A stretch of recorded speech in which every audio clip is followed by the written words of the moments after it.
Welcome to Live DAF, your online DAF Yomi Shir. Shalom Aleichem and welcome back to today's DAF, Bava Kamma DAF Daled. We are on DAF Gimel Amud Beis. Let's go back a couple of lines. So 3 lines off the bottom. Rabbi Yehuda. So we had a machlokes yesterday regarding the term mav'e mentioned in our Mishnah. We have the arba avos nezikim for primary causes of damage. Shoyer, boyer, mav'e, and hev-er. Mav'e, according to Rav, meant Adam, a person who inflicts damage. According to Shmuel, mav'e is another aspect of an animal. Mav'e is a hashein, using his teeth, his mouth to chew, to eat, to consume, and damage in that manner. Now, why did Rav not go with Shmuel? The answer was because the Mishnah already mentions shoyer. Shoyer includes all aspects of the animal. So why would you repeat, make another reference to his teeth? So that was a question on Shmuel. Ushmuel nami hatana shoyer, 4 lines off the bottom. What does Shmuel do with this question? Why would it say shoyer and then once again another aspect of a shoyer? Rabbi Yehuda, well, it's 2 different aspects. Tana shoyer l'karnai. The word shoyer initially is a reference to his horns, to inflicting damage by way of his horns. Umave, that's l'shinai, consumption, using his teeth. Different type of damage inflicted by this shoyer. Okay? So 2 separate types of hezek brought about by an animal. Now, when the Mishnah continues and says, why does the Torah have to list all these types of mazikim? Because avos, remember, means they're listed in the Torah. Well, no, if it would only say this, I wouldn't know that, and vice versa. So now we have to explain the Mishnah according to Shmuel. Bava Kamma. The Mishnah means like this. Lo yohi hakeren. They're not like Keren. Meaning, what's unique to Keren? To damage by way of his horns. Shein hano lezeko. He has absolutely no hana. It's total aggression. And perhaps that's more of a mazik. It's more severe. And therefore, you are responsible. And that's uncomparable to the shein, kiri'i hashein. Sheish hano lezeko, over there, the animal enjoys, it benefits from that activity. So perhaps it's not dealt with so severely. It doesn't epitomize, the concept of a mazik. He's just enjoying himself. So in any case, if it would say the Keren aspect of an animal, you wouldn't necessarily know the shein aspect. And likewise, the quality found in shein is perhaps different. Shein kavanos lahazik. Because he has no necessarily intention to inflict harm. He's enjoying himself. And therefore it's incomparable to the Keren, Kiri HaKeren, where it's Shekavanos lahazik. So perhaps you cannot learn Keren, which is an outright mazik, from shein. Well, what do you mean? Just the opposite. If anything, the other way around. If anything, the Kal V'chomer leads in the other direction. Uma shein kavanos lahazik chayiv. If you're chayiv by shein, despite the fact that it's not a deliberate act of hezek. Certainly, of course, Keren shekavanos lahazik, where that's all he's trying to do. Like Koshken, of course he's chayiv. So what do you mean? Well, says the Gemara Istrich. Yeah, you wouldn't necessarily know one from the other. Sakatat Dechamina, perhaps I would say that kavanah lahazik can at times actually be a mitigating factor and a reason to absolve its owner. I'll give you an example. Sakatat Dechamina. Mida dahava eved v'ama. A person has an eved, an amma, a slave, a maidservant. Eved v'ama laf afal gav the kavanas lahazik. Over there, they go out and they burn down the next person, the neighbor's house, right? Their kavanas lahazik, and still afilochi petira. Even so, despite the fact that it's a deliberate act of aggression and harm, the owner is pater. Here as well, maybe I would say the same. Well, by shein, he enjoys himself, it's getting benefit. Over there, the owner is chayiv, but if it's kavanas lahazik, the owner is pater. Just like by the Eved V'Amma. And that's why it has to say both. What do you mean? Amar of Ashi, it's a totally different context. Atu Eved V'Amma. Take a look at that case that you brought. With the slave, with the maidservant. Lav Tama Rabba Ispu. Of course we understand it. There's a very good reason why we absolve the owner for their misdeeds. a very practical reason. There's always a concern, a fear that the owner will get the Eved enraged and irritated, and he'll go and get back, take revenge at the owner, and in order to undo his master, he'll go and burn down his next door neighbor's silo. Turns out that he's going to inflict 100 mana of damage on his master. So you can't compare the two things. That factor applies to a human being who might, deliberately try to cost his owner money, but a person's shoyer who gores, of course the owner is chayiv. Ela parichachi. Rather, the Mishnah means like this. Or parichachi. Lo yirei keren shekavanas lahazak. The other way around. Shein is incomparable to keren because keren is a deliberate act of aggression, and that has to be looked after. That has to be guarded from. Karei hashein, as opposed to shein kavanas lahazik. So perhaps that's less damning. It can go the other way too. Perhaps if shein is chayiv, that's because he has he benefits off the other person's misfortune. Like epitomizes, evil, right? You're actually profiting from the other person's downfall. So perhaps there he's chayiv. Kriya keren as opposed to keren, which perhaps is not as bad. She'ein hano lezek. There's no hano coming there. So that explains why the Torah needed to write the chiyuv by keren and by shein. Okay, so we're good, right? According to Shmuel, shoyer in the Mishnah is keren, mave is shein. 1 second, v'regel. What happened to the third aspect of shoyer? V'regel, my shayr, that's been left out. Well, k'shehizek chavamazik. When the Mishnah concludes with the term, k'shehizek chavamazik, it's the formula that applies to all situations. What's that including? Lesuye keren, lesuye regel. So actually, Rashi explains. Farshim explained that we're going on the Mishnah on DAF Tes. Over there we have this lashon k'shehizek chavamazik. That's coming to include the regel form of hezek. So if he stomps and he tramples, he's chayiv. Asks the Gemara, "V'lisnai behedya." So why do we have to wait until Daf Tes and just say it clearly over here in Daf Beis that we have regel as well? Another aspect of shor. Elama Rava. So based on this kasha, Rava disagrees with Rabbi Yehuda's explanation in the Mishnah according to Shmuel. He has a different twist. Tana shor l'ragloi u'mavelishinoi. The term shor refers to regel. You're right. Here there is regel, and mave is shinoi. I'm going to ask in a minute what happened to keren. Right? It's always basically leaving one out of three. V'achi ka'amar. The Mishnah means like this. So now we have to structure the Mishnah because the point of reference now is regel and shein. V'achi ka'amar. The Mishnah means like this. Lo roya regel shazei matzu. You can't compare others to regel. That's a common thing, common occurrence. He's always walking. You have to be careful. Kriya shein as opposed to shein. Shein is zeikimot. It's not such a common thing. So perhaps he wouldn't be chayiv. That's why the Torah has to specify that even shein is chayiv. V'loi roya shein sheyeshanol ezekoi, and the others are not comparable to shein, where there's benefit, there is profiting. Kriya regel shein and ezekoi as opposed to regel, which he has no honor from. So that's why Torah needed to spell out the chiyuv in all cases. Now the question is, v'keren, what happened to keren? Mai, what happened? Shayrei, the Mishnah leaves it out. Why? Well, k'shezek chavamazik. Also, keren, the Mishnah later on Daf Tes uses that term that's all inclusive, including keren. Question is, so why doesn't the Mishnah initially in Daf Beis spell it out clearly? Why wait till Daf Tes and include it in a general, formula? The answer is like this. Now we have a teretz. The Mishnah by us in Daf Beis only mentions mu'adin, things which are fully, some things which the owner is fully responsible for. 100% compensation, like a mu'ad, like a habitual, gorer, habitual damager.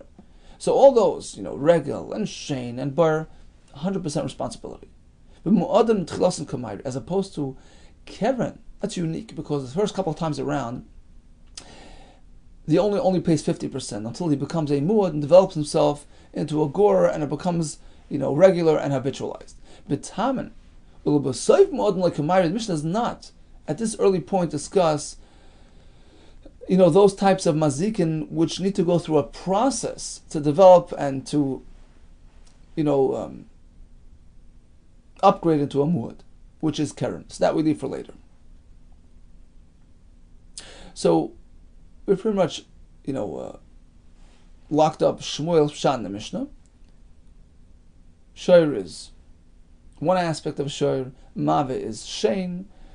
We explained the loy roy zeh in the Mishnah, why the back and forth, and why it left out the third aspect of shoyer. Rav, on the other hand, says shoyer includes all aspects of the shoyer, keren, shein, v'regel, and mave is referring to a person, an adam hamazik. Ushmuel my.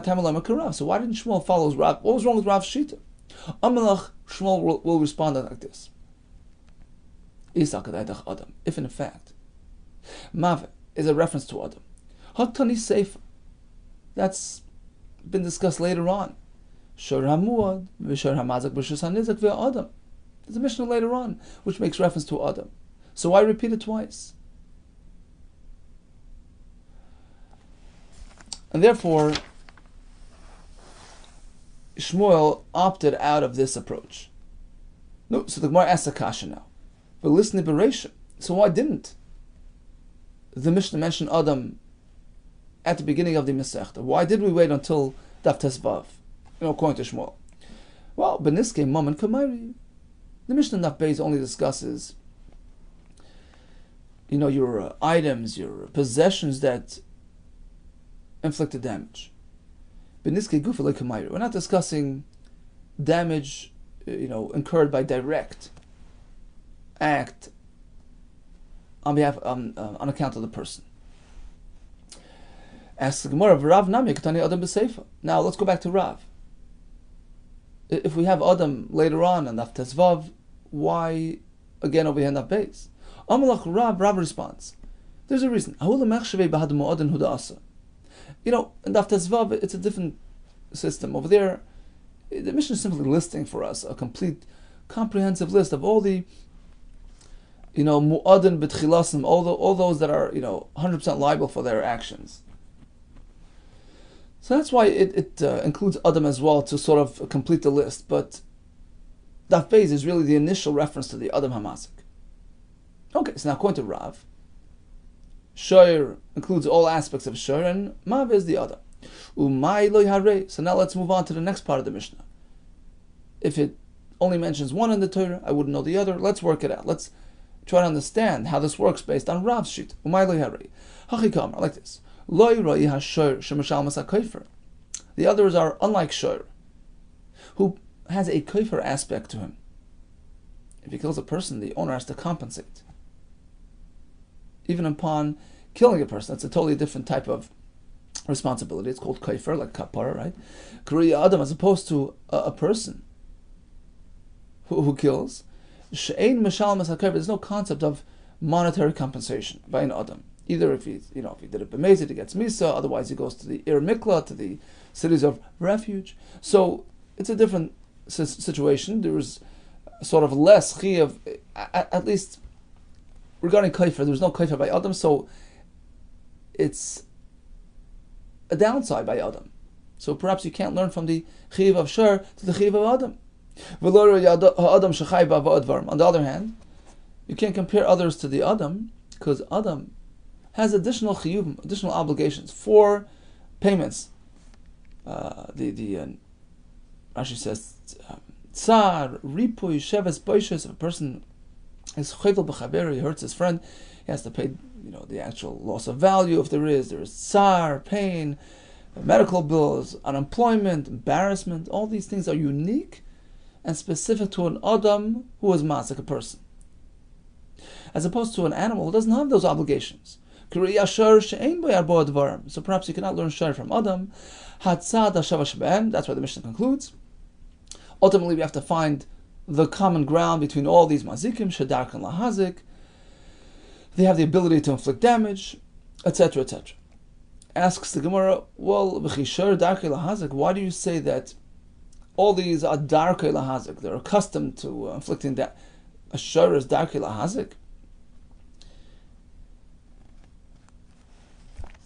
Initially we say a shor is called a tam.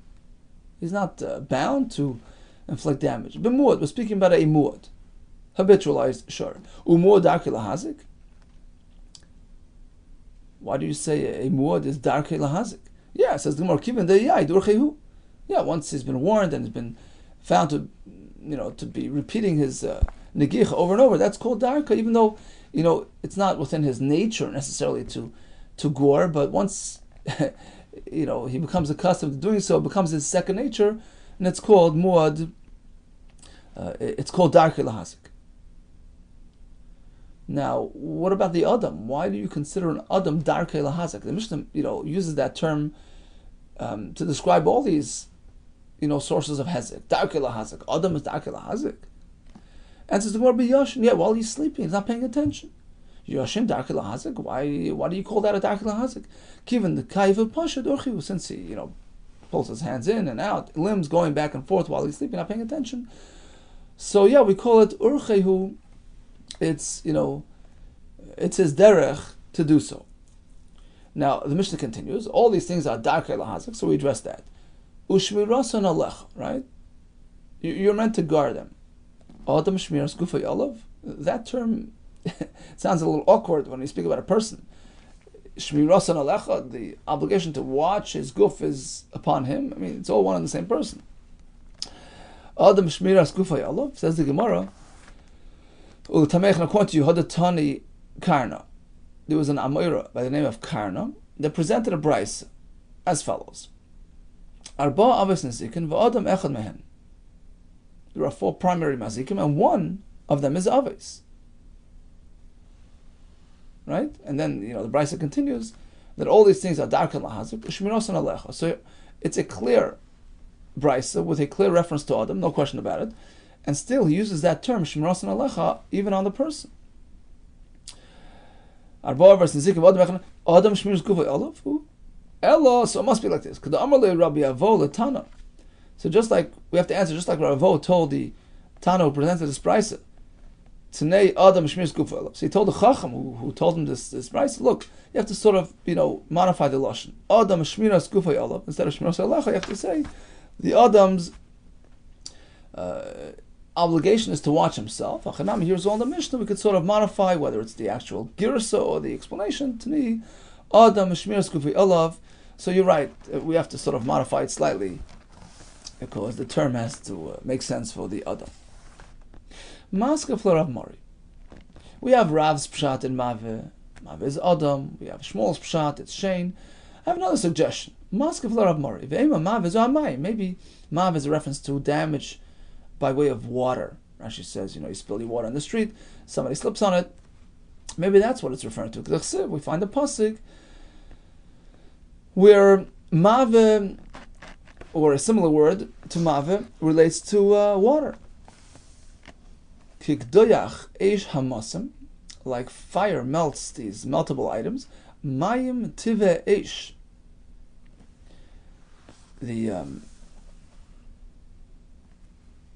The mayim brings about, sort of hissing and bubbling of the, so the joint effect of the water on the fire creates a bubbling effect. So we see tive, mave related to water. Well, one second. Take a closer look at that pasuk. Miksiv mayim nibu. You see, if the word mave is describing the effect of the fire, the bubbling effect of the fire on the water, I would say nibu, lashon rabin. The waters sort of got bubbly through the fire. It doesn't say that. Tiv eish ksiv. First of all, it's lashon nekeva, tiv and it's lashon yachid. That sounds like the water is doing some sort of tiv on the eish. Sorry. Tiv eish means that the lashon rabin. Okay, again. Miksiv mayim nibu.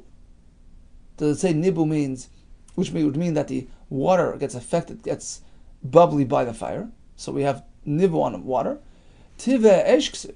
No, it's actually referring to what the fire's effect on the water. The esh, lashon nekeva, lashon yachid, and lashon nekeva, the esh is bringing about a bubbling effect on the water. Right? So, if anything, it's a reference to what the fire is doing to the water, not the opposite. Tive esh ksiv. So you have no source, have no raya that this lashon tive mavi relates to water. Maskal Rav Zvid. I have another kash, another suggestion. Fine, it doesn't work with water. Maybe it works with fire. Ve'ema mavazeish tichiksiv, as you just said. Tive beish hu dichsiv. The eish is doing the tive. Well, that doesn't work in our Mishnah. Ihachi mai hamave ve'hever. Hever is fire. V'chitem prushkum fire. So maybe the Mishnah is just explaining itself. It's one and the same. Mav is fire, and hever, meaning, I'm explaining to you that Mav is the burning of the fire. Well, then you're down to 3 aves instead of 4. Yachi, arba, why is it 4 aves? You just condensed 2 into 1. Shloishav, it's only 3. But maybe you'll say, Tana Shor, the Isbeitarti. Remember, Shor has a couple, right? There's Shein, Regel. So that's how you get to 4. In Shor you have 2, and Mav and hever combined to 1, so it's a total of 4. Tana Shor, the Isbeitarti. Yachi, well then, the next part of the Mishnah is not going to work. We compare one type to the other. Why, lo yizeh sheish bon ruach chaim. We say,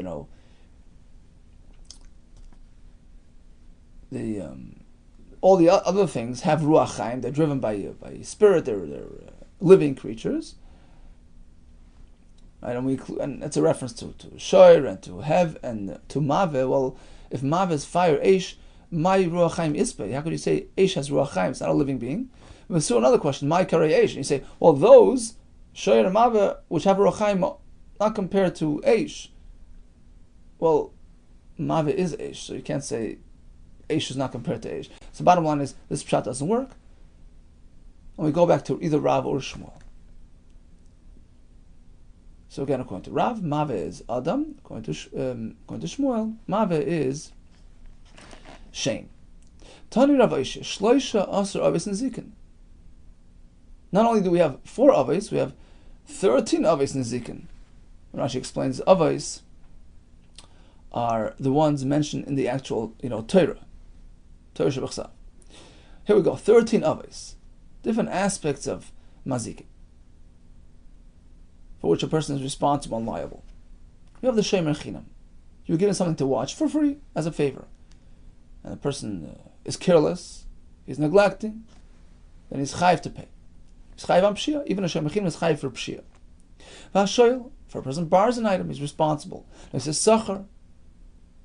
He was paid to watch something. V'asocher, he rents something. So this carries along an element of responsibility. If a person damages his friend, hurts him, he has to pay the nezek, right? The tsar, the ripu, shevas aboishes, like we explained before. Add the 4 of the Mishnah, you get the 13 at Leisar. V'tana dedan my time letani hani. Why did our Mishnah suffice with merely 4? What happened to all these? So we'll explain why. Bishlam Shmuel b'niskei mamen kamairi b'niskei gufi lekamair. According to Shmuel, the Mishnah Daf Beis does not discuss niskei gufay, where a person himself inflicted damage.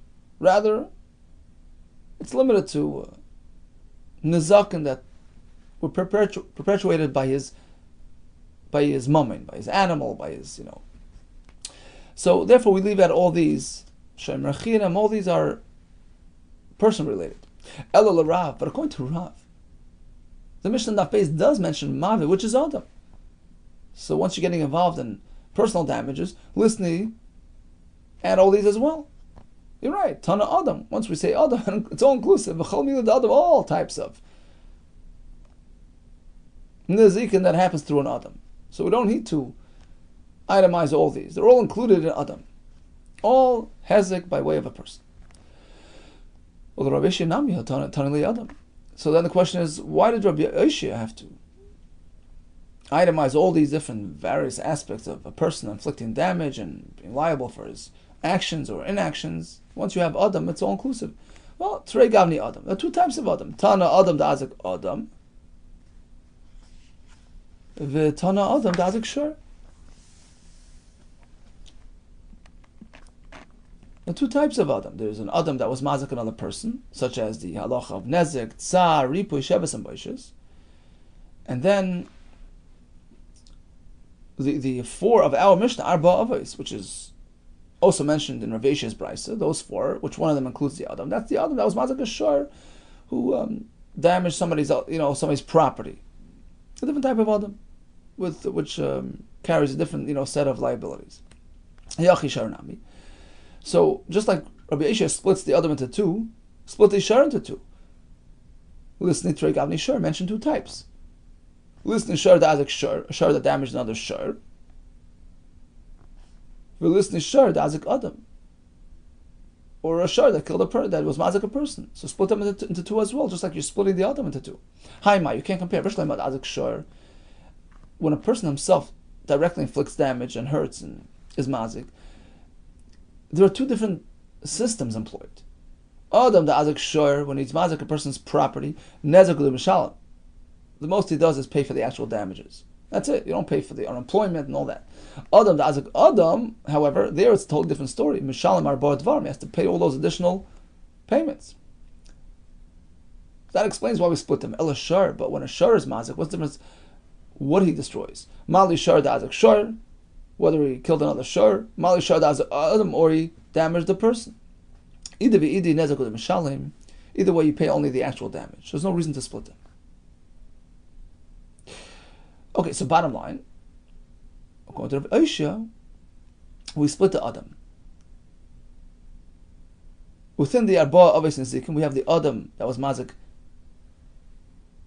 property, but then we have the Adam, the Azik Adam, like the Nezek, Tsar, Ripu, etc. Now, Rabbi Yehuda mentions Shemer Chinam, let's say. Shoyel, right? These are examples of what? What's he hurting? What's he damaging? The Adam Nazik Shoyru. He's responsible for damaging the other person's, possession, item, property. Uktani, so why does the Brisa mention that again? That's not Adam Nazik Adam. Well, the reason is Tani Hazeka to be a daim, Tani Hazeka to be a Mela. It's still a new aspect of Mazik. There's an Adam who inflicts direct damage on his friend. For that he's Chayiv Nezek, Tsar, Ripu, etc. But we want to address another aspect of a person who's doing Hezek. Memela. Indirectly. By way of negligence and carelessness. Like a Shemer Chinam who failed to watch over the item. It's a totally different aspect. And that's why it merits inclusion in this price. For a total of 13. Tony Reb Chia presented a price with 24 Avos Nezikin. Esrma Bo Avos Nezikin. Tashlum Kefil. If one steals and is caught, pays double. Tashlum Bar Chamisha. If he steals an animal and shechts it or sells it, he has to pay 4 or 5, depending on the animal. V'ganav. If a person steals, he has to actually pay back the actual principal. V'gazlan, or he steals, outright, personally grabs something, right? So that's a gazlan. He has to pay back as well. V'edim zamimin. If edim are discovered to have concocted their story with respect to another person's liability, what do you mean you claim to have witnessed this loan? You were with us in a different place at that time. So they have to pay the actual,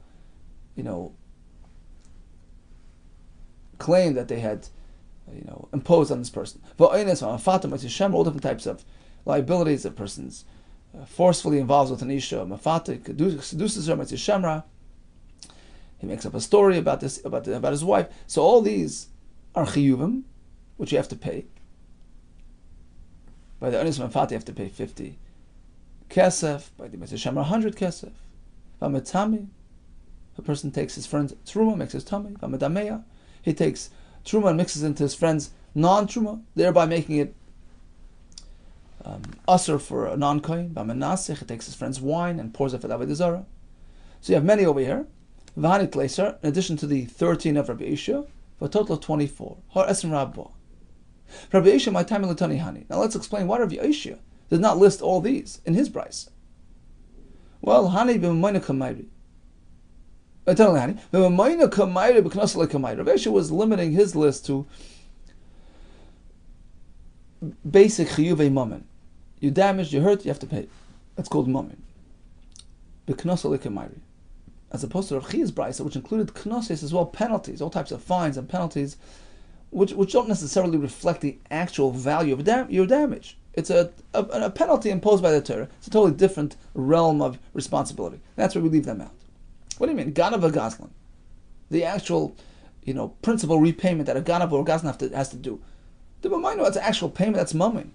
Listen, so include that in your brisa. It says that already, in a different way. Haktani, we already have. Shemachinam v'ashoyel.